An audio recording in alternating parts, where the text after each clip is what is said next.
Hi friends, Seemas വ്ലോഗിലേക്ക് എല്ലാവർക്കും സ്വാഗതം. ഇന്ന് ഞാൻ വന്നിരിക്കുന്നത് റാഗി പൊടി കൊണ്ട് ഇടിയപ്പം അല്ലെങ്കിൽ നൂലപ്പം ഉണ്ടാക്കുന്ന വീഡിയോ ആയിട്ടാണ് കേട്ടോ. കാണുമ്പോൾ നല്ല ചോക്ലേറ്റ് പോലെ ഇരിക്കും. ഇതെങ്ങനെ ഉണ്ടാക്കാമെന്ന് നമുക്ക് നോക്കാം.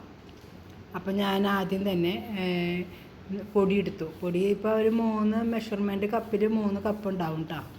അതെടുത്തു. അതിലേക്ക് ആവശ്യമായിട്ടുള്ള ഉപ്പും കൂടി ഇട്ടു കേട്ടോ. ഞാൻ ഉപ്പ് ഇട്ടിട്ട് നന്നായി മിക്സ് ആക്കിയതിന് ശേഷം എനിക്ക് ഒരു ടീസ്പൂണ് വെളിച്ചെണ്ണ. അതെന്തിനാണെന്ന് വെച്ച് കഴിഞ്ഞാൽ നമ്മളിത് മിക്സ് ആക്കുമ്പോൾ അതുപോലെ തന്നെ കുഴച്ചെടുക്കുമ്പോൾ നല്ല സ്മൂത്തായിട്ട് കിട്ടാൻ വേണ്ടിയിട്ടാണ്.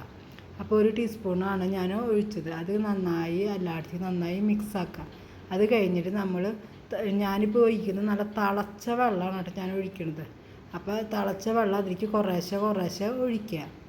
അപ്പോൾ ഇതിൻ്റെ അളവെന്ന് പറഞ്ഞു കഴിഞ്ഞാൽ നമുക്കൊരു ചപ്പാത്തി മാവ് നമ്മൾ കുഴച്ച് വയ്ക്കുമ്പോൾ ഒരു ചെറിയൊരു ലൂസ് ഉണ്ടാവില്ലേ, അതേപോലെ ആയിട്ടിട്ടാണ്. അപ്പോൾ ഇതിങ്ങനെ നന്നായി ഇളക്കി നന്നായി കുഴച്ച് വെക്കാട്ടോ. അത് കഴിഞ്ഞിട്ട് ഞാനൊരു മീഡിയം കുഴച്ച് കഴിഞ്ഞിട്ട് 5 മിനിറ്റ് മൂടി വെച്ചു.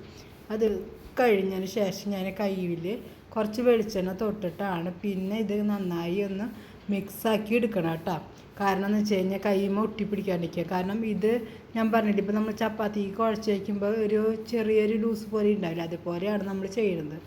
അങ്ങനെ ഞാനത് കുഴച്ച് വെച്ചതിന് ശേഷം പിന്നെ നൂലപ്പത്തിൻ്റെ മോൾഡ് എടുത്തിട്ട് അതിലേക്ക് ഞാൻ ആക്കാം. അപ്പോൾ കൈമ ഒട്ടിപ്പിടിക്കാണ്ട് ഇടയ്ക്കിടയ്ക്ക് വെളിച്ചെണ്ണ ഞാൻ കയ്യിൽ ആക്കണമുണ്ട്. പിന്നെ അതിൻ്റെ ഉള്ളിൽ കുറച്ച് വെളിച്ചെണ്ണ തടവി കൊടുത്തു. കാരണം എന്ന് വെച്ച് കഴിഞ്ഞാൽ ഒട്ടിപ്പിടിക്കാണ്ടിരിക്കാണ്ട. അപ്പോൾ എന്നിട്ട്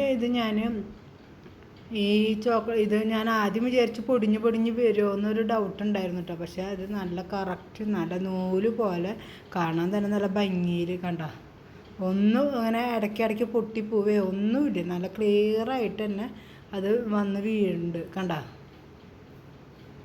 കാണുമ്പോൾ ശരിക്കും നമ്മൾ ചോക്ലേറ്റിൻ്റെ നൂലപ്പം ഇടിയപ്പം എന്നൊക്കെ പറയില്ല, അതേപോലെ ആട്ടോ. പക്ഷേ നമ്മൾ റാഗിപ്പൊടിയുടെ നൂലപ്പമാണ് നമ്മൾ ഉണ്ടാക്കിക്കൊണ്ടിരിക്കുന്നത്.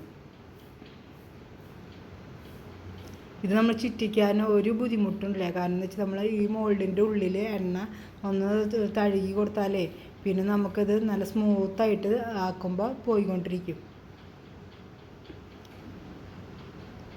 അത് കഴിഞ്ഞിട്ട് ഞാൻ പിന്നെ ഇഡ്ഡലി പാത്രത്തിലാണ് അത് വേവിക്കാൻ വയ്ക്കണം കേട്ടോ. ഒരു 10 മിനിറ്റ് കഴിയുമ്പോൾ അത് നന്നായി വെന്ത് വന്നു. അധികം നേരം ഒന്നും ഇരിക്കേണ്ട ആവശ്യമൊന്നുമില്ല. നല്ല അടിപൊളി ചോക്ലേറ്റിൻ്റെ കളറിലും നല്ല അടിപൊളിയായിട്ട് റാഗി നൂലപ്പം അല്ലെങ്കിൽ ഇടിയപ്പം ഇത് ചിക്കൻ കറിയുടെ ഒപ്പം കഴിക്കാൻ നല്ല ടേസ്റ്റാണ്. അതുപോലെ തന്നെ കടലക്കറി, ഗ്രീൻ ബീൻസ് കറി എന്തിൻ്റെ കൂടെയും കഴിക്കാൻ ഇത് നല്ല ടേസ്റ്റാണ് കേട്ടോ. അപ്പോൾ നിങ്ങളെല്ലാവരും ഒരു പ്രാവശ്യം ഇതുപോലെ ഒന്ന് ഉണ്ടാക്കി നോക്കുക. ഇഷ്ടമായാൽ വീഡിയോ ലൈക്ക് ചെയ്യാനും സബ്സ്ക്രൈബ് ചെയ്യാനും ഷെയർ ചെയ്യാനും മറക്കരുത് കേട്ടോ.